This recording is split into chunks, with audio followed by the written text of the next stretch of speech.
Check out Paddy Power's new and exclusive Cash Card Plus, available to use online, at ATMs, or even down the local. Paddy Power, you beauty.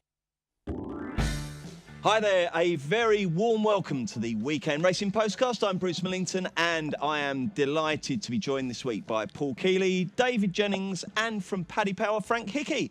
So we're looking ahead to a devilishly difficult classic. It's the William Hill St Ledger at Doncaster on Saturday. Very, very tough race. We've got 3 good supporting races there. ITV are also showing 3 at Chester. Hopefully the lads have got some good things there.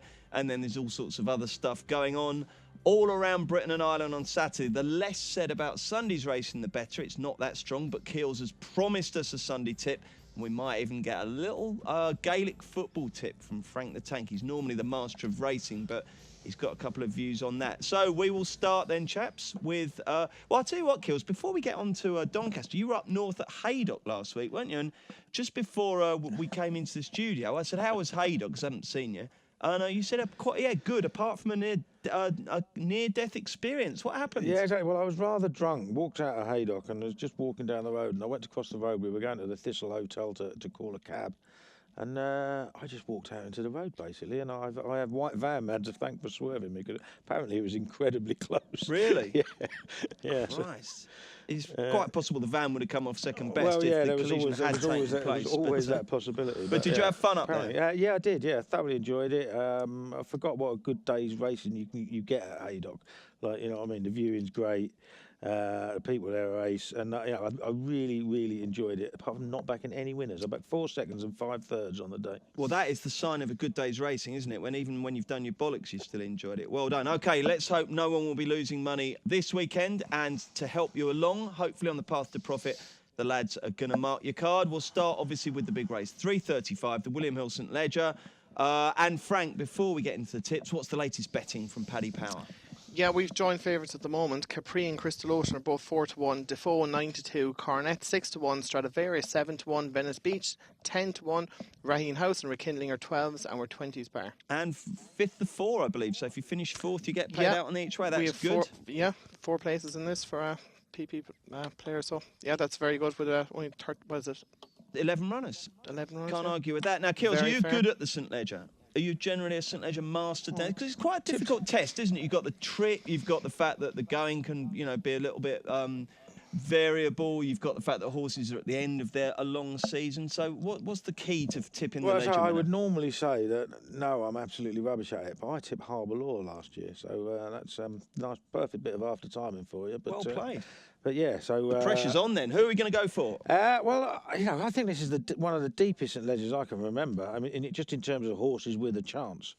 And, obviously Capri is arguably the form horse, having won an Irish Derby, beaten Cracksman. What price would Cracksman be if he was running here now? Well, what price would he be? You tell me. He'd be evens, wouldn't he?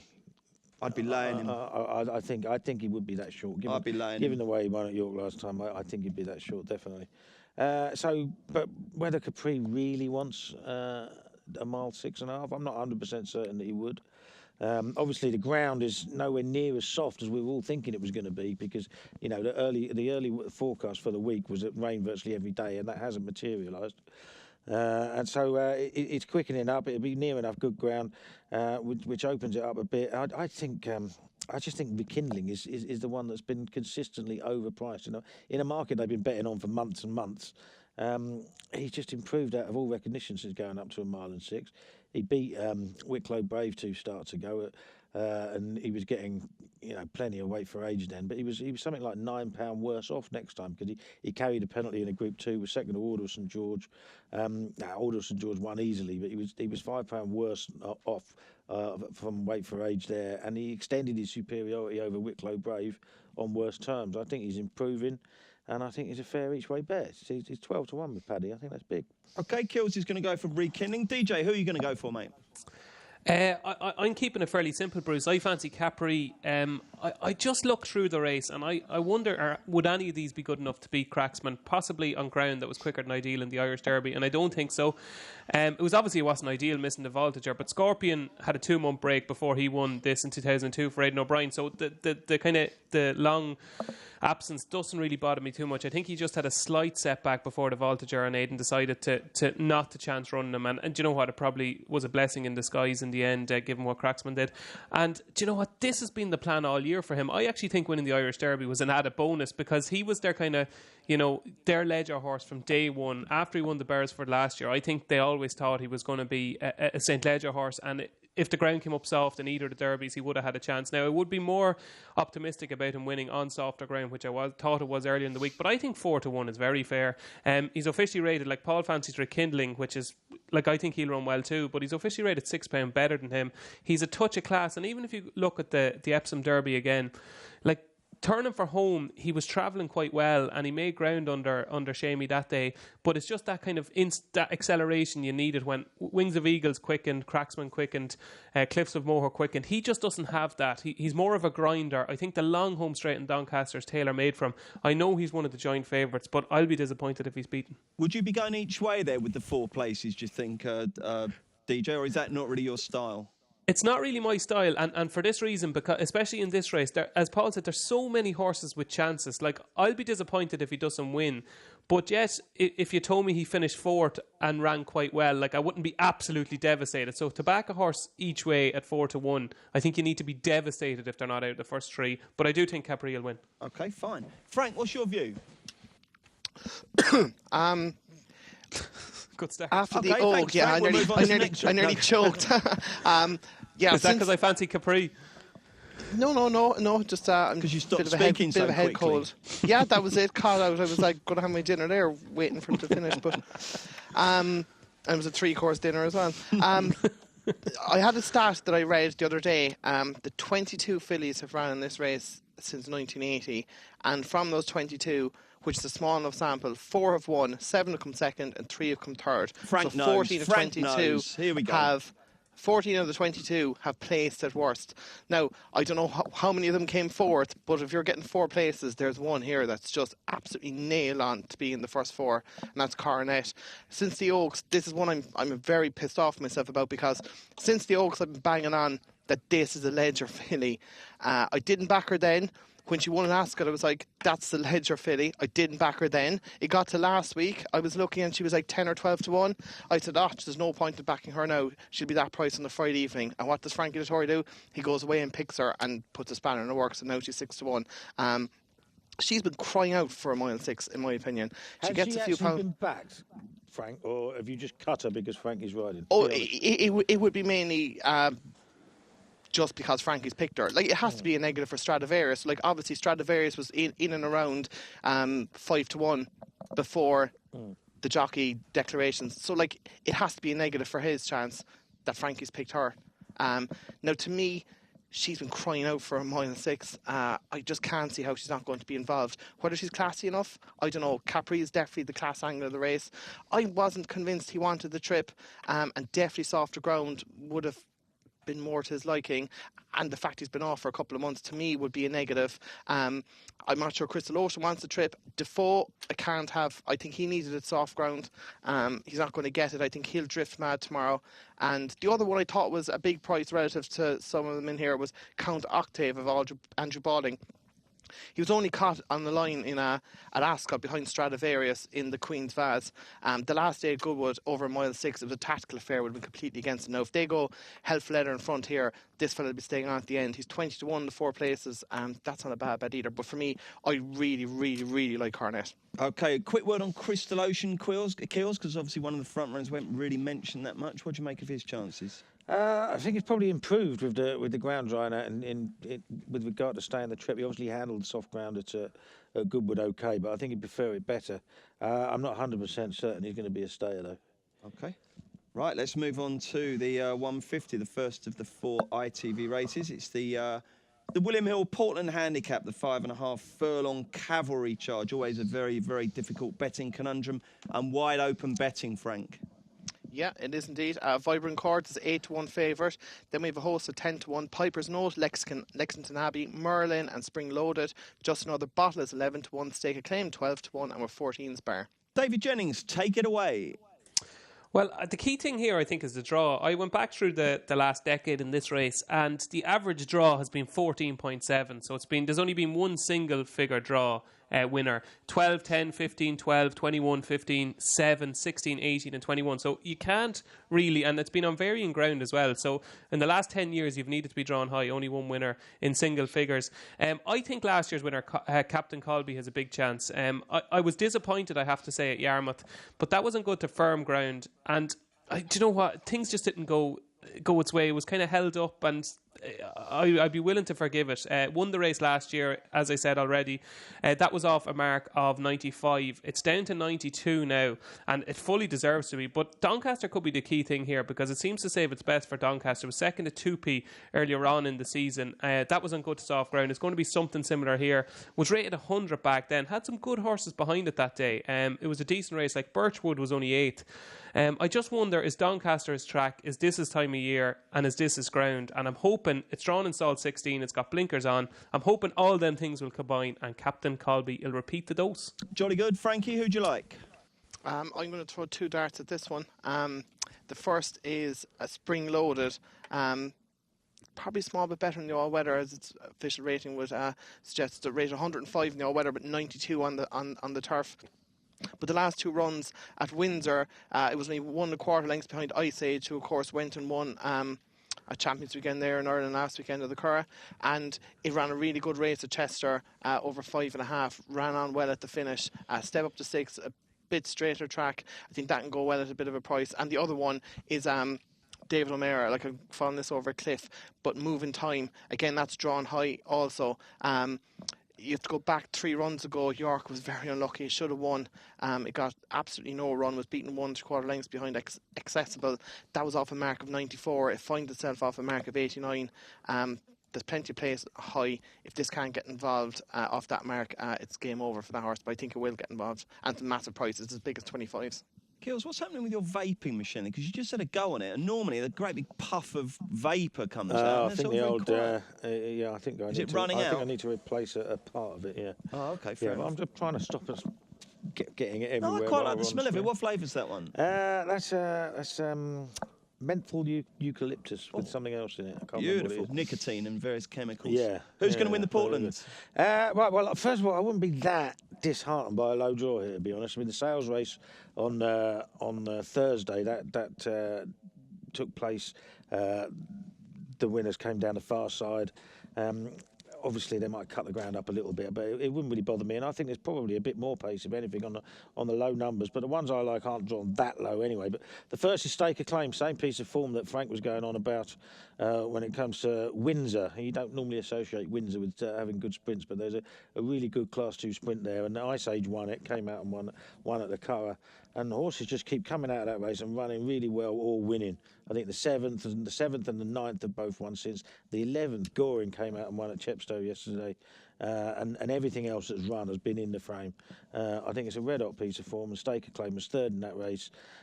He's won at the course. He likes a bit of ease in the ground, doesn't need it bottomless. I think he's got an absolutely great chance. And the guy knows how to train winners, doesn't he, Dean? He does. He's good, isn't he? Knows how to have a sprint winner as well, doesn't he? Lancelot Dulac obviously won the Stewards' Cup. And the other one is Roger Varian's Compass Scooby. I thought he was overpriced earlier in the week. Probably still a bit of margin. It's probably still a bit of value in his price at around 14 to 1. He won 2 on the spin on easy-ish going. The second one absolutely bolted up. And then last time at Epsom, he missed the break and ended up racing wide over 5 furlongs. You can't do that and expect to win, so I'd write that one off. So for me, he's coming in with a massive chance. He's got Andrea Azzini in the plate, which is what I wanted. Varian had quite a few in here. It's the same connections as Steps, who has won and been second in this race a few years ago. So they're the 2 I like.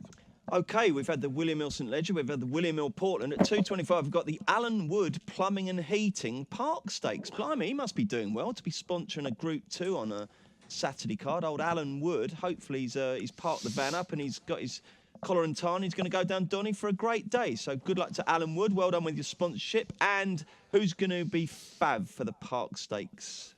Well, at the moment, Acclaim is 5-2 favourite. Home of the Brave is 7-2. Both Nathra and Bretton Rock are 4s. Spirit of Valour and Sir Dancelot 10s, and we're 16s bar. OK, Frank, you can go first this time. Yeah, it was a race that it's taken a different shape compared to when I priced on Monday, just with the ground. I thought it would have been really against Home of the Brave, and it would have been in favour of the likes of Bretton Rock, but obviously it's dried out a lot more than we thought. It's not a race I was in love with. Acclaim obviously ran a bit better in the Prix de Geest, was it? Behind Brando, but I'm pretty sure that was a bad race for Group 1. And I'd be willing to give Nathra a chance. She's 3 from 4. Over 7 furlongs. She didn't run too bad in the Hungerford. She had a couple behind her that day. I think she's a fair enough price at 4 to 1. I'd probably have a play in her, but this isn't a race I was in love with at all. Righty-ho, Keels. Yeah, another strange one. We've had a few of these 7 furlong races this year where you expected the ground to be one thing early in the week and it changed. And Home of the Brave took advantage of that earlier in the season. He drifted right out and then he came back in and won. But the problem with this is I don't think that Doncaster on the straight track is a front runner's track at all. We've seen horses try and make the running this week. They've all got collared, especially when there's a wind up the straight. And I think something will pick him off, and I think it might be Bretton Rock, even though he's under a penalty. I remember he got absolutely smashed off the boards in this race last year, and it was good ground when he won it last year. He goes really, really well here. A strong pace suits him.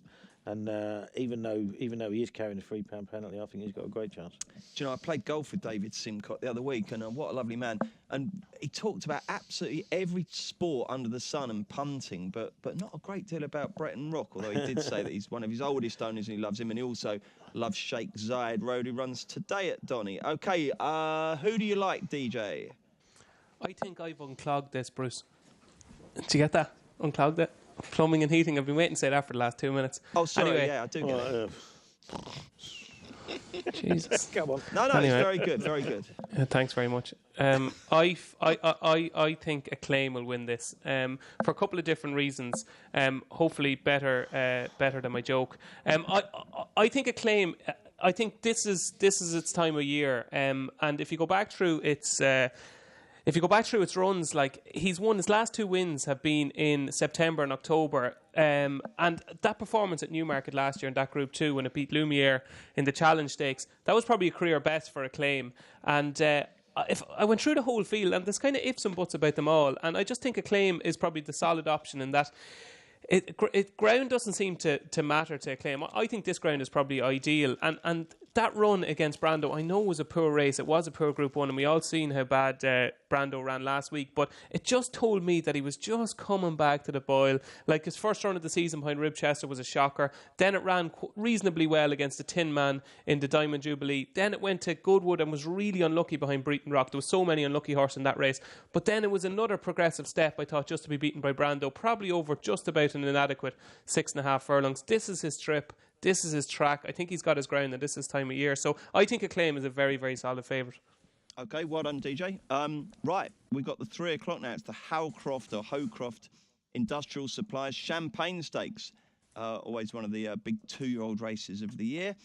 And Frank, take us through the betting, if you would. And also, you can go first on who's going to win. Yeah, Mythical Magic is 5 to 2. Dream Today 3 to 1. Red Mist 130. Hey Gammon 9 to 2. And we're 12's bar. Yeah, Dream Today is one I really like. It was well fancied for its debut at York in a maiden that's traditionally very strong. It's more like a listed race than a maiden. I think it's like 75 grand in total for that maiden, so it's really strong traditionally. And this one really well. It's a full brother to Albuquerque. It's got a Racing Post Trophy entry, Irish Guineas entry, and as does the Godolphin horse Mythical Magic, but this looked pretty special on debut. And of course the form of that York race was franked yesterday when Laugh a Minute absolutely bolted up in the sales race. I'd say the Stream Today is very smart. Oh yeah, of course, that's the I'll thing. be a player. You did me a big favour that day by you sprayed it up, didn't you? And I said that was worth a few quid. Yeah, you certainly did. OK, Dream Today is Frank Hickey's tip. Paul Keeley, who's yours? Yeah, exactly. I was very, very impressed with it. Like you said, it's a hugely. I think it's worth twice as much as any other maiden run in Britain during the year, and it's always well contested. Actually, Rivet, who won the Race of Post Trophy, that won the race last year, and this horse just seems to be. It just looks like he's got bags and bags of class. Went through the race really easily. Was going away at the end. I've been looking forward to him running. I was going to back him earlier in the week, but he was entered in a listed race as well. And it's one of those things. The amount of times I've backed horses that have been doubly entered and done me money, so I held on to it. But I think that's fair enough. The horse to beat is obviously Mythical Magic, who downed a hot pot at Dover on soft ground last time. is the danger, but I do like Dream Today. And the good news is that both the Park Stakes and the Champagne Stakes at this stage are 8-runner affairs, so we've got a bit of each-way action as well. DJ, who do you think is going to win the Champagne Stakes? I'm taking on the two geniuses with Red Mist. I think there's just, with Dream Today, I think it's just one solitary piece of evidence. It's obviously a pretty damning piece of evidence, and it was very impressive at York. But I think with Red Mist, on debut, it did very well to beat Barchiba Boy, who was very impressive at Sandown a couple of weeks ago. That form looks reasonably solid. He was quite keen in the early stages there. Went off 6-4 favourite on its debut. And for Simon Crisford horse, that suggests he was working really, really well. He was very well backed. Thought he travelled well that day. Now, he was beaten a short head by Hay Gammon last time at Newbury, but he was in front to stride before the line and a stride after the line, so he was a bit unlucky not to win that. He probably should be unbeaten. And I just think he's a work in progress. I think he's getting better, and the form of that Newbury race worked out well. Another Bat won the listed race in Turkey last time. They went at right pace from the start that day. A couple of them, Hageman and another one, took each other on. I just think Red Mist has done more at this stage than Dream Today. I'm not sure if Dream Today deserves to be shorter than Red Mist. I think 4-1 is reasonably fair about Red Mist.